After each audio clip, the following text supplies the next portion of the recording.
Hi hello welcome to wild wolf TV Bhoomi. ఈరోజు మనతో పాటు ఉన్నారు యనమల రాజు గారు, property adviser and motivational speaker. వారితో మనం ఈరోజు మాట్లాడదాం. నమస్తే సార్. నమస్తే అండి సార్, ఎలా ఉన్నారు? హ్యాపీ అండి.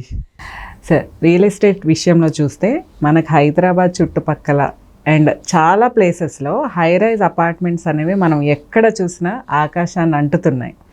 సో ఈ హై రైజ్ అపార్ట్మెంట్లో ఇన్వెస్ట్ చేయొచ్చా చేయకూడదా, అండ్ ఇన్వెస్ట్ చేసిన వాళ్ళకు కూడా కొన్ని లాభాలు ఉంటాయి అండ్ డిసడ్వాంటేజెస్ ప్రతి విషయానికి ఉంటూనే ఉంటాయి. సో ఇందులో ఇన్వెస్ట్ చేయడం వల్ల లాభాలు ఏంటి, నష్టాలు ఏంటి సార్? ఈరోజు హైదరాబాదు హై రేంజ్లో హైదరాబాద్ డెవలప్ అవుతున్నట్టే హైదరాబాద్ చుట్టూ పరిసర ప్రాంతాల్లో హై రైజ్ అపార్ట్మెంట్స్ కూడా అద్భుతంగా డెవలప్ అవుతున్నాయి. సో హై రేంజ్ అపార్ట్మెంట్లు ఇప్పుడు దాదాపు 57 ఫ్లోర్ల వరకు కూడా హైదరాబాద్లో పర్మిషన్లు ఇచ్చారు. ఒకప్పుడు బషీర్బాగులో బాబుఖాన్ ఎస్టేటే చాలా highest tallest building in Hyderabad. ఇప్పుడు దాన్ని అందరూ మర్చిపోయారు. సో ఇప్పుడు వస్తున్న నానక్రామ్గూడ ల్యాండ్ లేదా కమర్షియల్కి సంబంధించిన అక్కడ కానీ, లేదనుకుంటే కోకాపేట కానీ, లేదా ఫైనాన్షియల్ డిస్ట్రిక్ట్స్ కానీ, లేకపోతే ఆ బేస్ మొత్తం చూసుకుంటే ఎటు చూసినా కూడా ఇప్పుడు హైరైజ్ అపార్ట్మెంట్లకు only financial district Nanakramguda Kokapet పరిధిలోనే 57 ఫ్లోర్స్కు అట్లా 10 కంపెనీలకు జిహెచ్ఎంసీ పర్మిషన్ ఇచ్చేసింది. మొన్న 100 కోట్లు, 1 ఎకరం 100 కోట్లు అని చెప్పాం కదా, అక్కడ రాజపుష్ప లేదా హ్యాపీ కన్స్ట్రక్షన్ 2 కలిపి కూడా అక్కడ కడుతున్నది కూడా 57 ఫ్లోర్స్. సో మనకు లో రేంజా హై రేంజా అనే దానికంటే హై రేంజ్ అంటే హైట్లో ఉన్నది, అన్నీ కూడా అపార్ట్మెంట్లో ఉండేటివి. సో ఒకప్పుడు గ్రౌండ్ ఫ్లోర్కు డిమాండ్ ఎక్కువ ఉండేది, ఈజీగా ఎక్కేయచ్చు, ఏదైనా ప్రాబ్లం ఉన్నా కిందే కదా, ఏం ప్రాబ్లం ఉండదు. కానీ ఇప్పుడు ఎంత మీదికి వెళ్తే రేట్ అంత ఎక్కువ. ఎందుకు అలా అంటారు? అంటే వితౌట్ పొల్యూషన్, లేకుంటే అద్భుతమైన వ్యూ, లేకపోతే మనం హైట్లో నుంచి కింది వాళ్ళని ఈజీగా చూడవచ్చు అని, అది ఒక హైలో తీసుకుంటే ఒక సోషల్ స్టేటస్గా మారింది. సో మీరు అన్నట్టు ఇంకోటి, మీరు హై రేంజ్ అపార్ట్మెంట్లో ఇన్వెస్ట్మెంట్ పెడుతున్నారు, లాభమా నష్టం అంటున్నారు. ఇక్కడ పర్ఫెక్ట్గా గుర్తుపెట్టుకోవాల్సిన అంశం లాభ నష్టం కంటే బిఫోర్గా మనం ఇన్వెస్ట్మెంట్ చేస్తున్నామా, దాంట్లో ఉండడానికి తీసుకుంటున్నామా, పర్పస్ ఏంటి? అసలు ఇన్వెస్ట్మెంట్ అంటే ఏంటి? పొదుపు అంటే ఏంటి?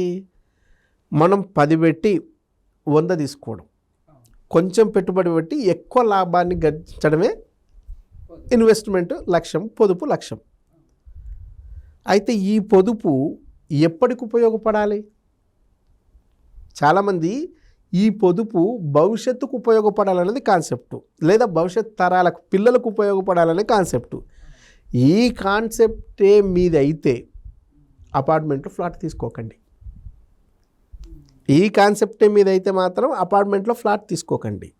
ఎందుకంటే ఈ అపార్ట్మెంట్ లైఫ్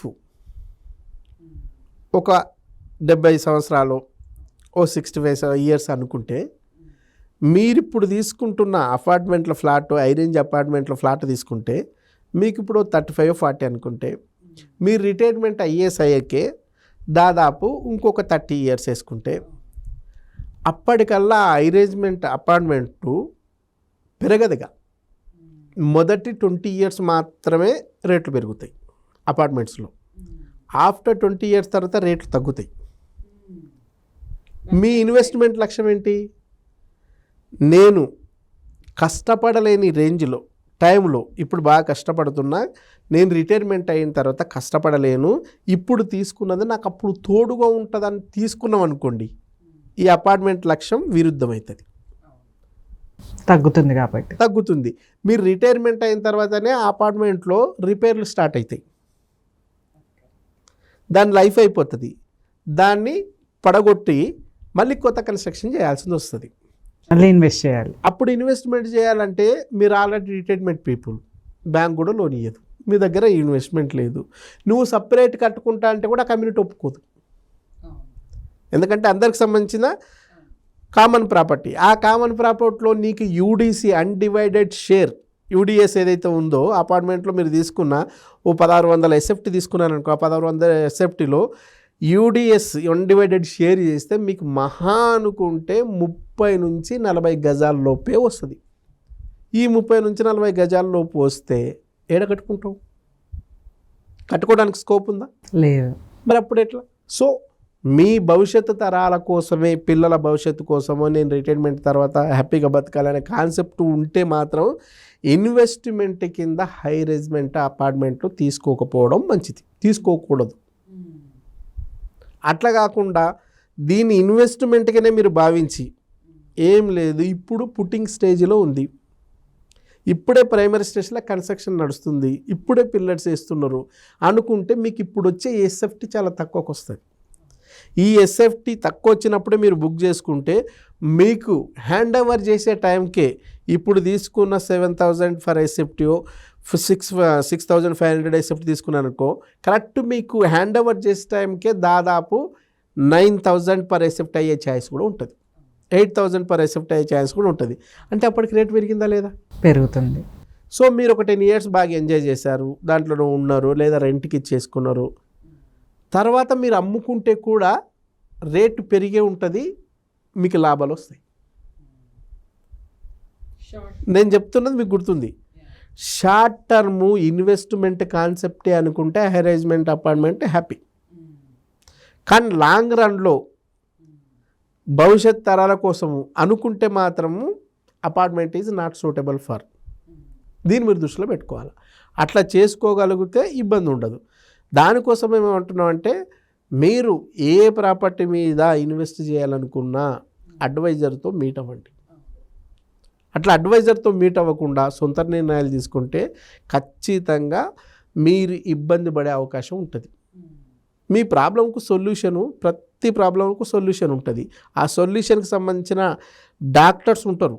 ఎక్కడైతే బాడీలో అణువుకు ఓ స్పెషలిస్టే ఉన్నట్టు ఈ ఇన్వెస్ట్మెంట్లో కూడా అపార్ట్మెంట్లో పెడితే బాగుంటుందా, ఓపెన్ ప్లాట్లో పెడితే బాగుంటుందా, రీసేల్ ప్లాట్లో పెడితే బాగుంటుందా, లేకపోతే ఫామ్ ప్లాట్లో పెడితే బాగుంటుందా, ఫామ్ ల్యాండ్లో పెడితే బాగుంటుందా, ఫామ్ హౌస్లో పెడితే బాగుంటుందా, అట్లా డిఫరెంట్ అన్నిటికీ చెప్పడానికి స్పెషలిస్టులు ఉన్నారు.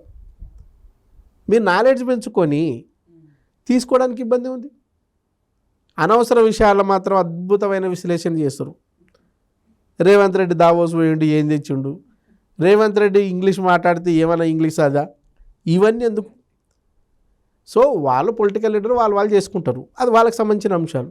నీకు సంబంధించిన అంశం అది కాదు కదా. నీకు సంబంధించిన అంశము నీ పిల్లల భవిష్యత్తు ఏంటి, నీ ఇన్వెస్ట్మెంట్ ఎట్లా పెడితే బాగుంటుంది, ఎక్కడ పెడితే బాగుంటుంది, దీనివల్ల ఏంటి లాభం అనేది కదా. అవును. కాబట్టి నీ సమస్యకు నువ్వు పరిష్కారం చూసుకోకుండా, నీ సమస్యకు నువ్వు సొల్యూషన్ ఎత్తుక్కోకుండా వేరే వాళ్ళ సమస్యలకు పరిష్కారం చెప్పడానికి నువ్వు ఆరాట పడుతున్నావు, పోరాటం చేస్తున్నావు. దీనికైనా ఉపయోగం? ఏం ఉపయోగం లేదు. కాబట్టి అటువంటిది కాకుండా మీకు లాభం జరగాలనుకుంటే మీకు సంబంధించిన ఇన్వెస్ట్మెంట్లో అవగాహన కల్పించుకుంటే హ్యాపీగా ఉంటుంది, మీరు లాభసాటిగా ఉపయోగపడుతుంది. దాన్ని దృష్టిలో పెట్టుకొని ప్లాన్ చేసుకోండి, బాగుంటుంది. Correct sir. మీరు చెప్పినట్టుగా పర్పస్ ఏంటో ఫస్ట్ ఆఫ్ ఆల్ వాళ్ళు తెలుసుకొని ఫ్యూచర్ ఇన్వెస్ట్మెంటా లేదు షార్ట్ టర్మ్లో మాకు రిటర్న్స్ రావాలా అన్న దాన్ని బట్టి దీంట్లో ఇన్వెస్ట్ చేస్తే బెటర్ అంటారు. Yeah, thank you sir.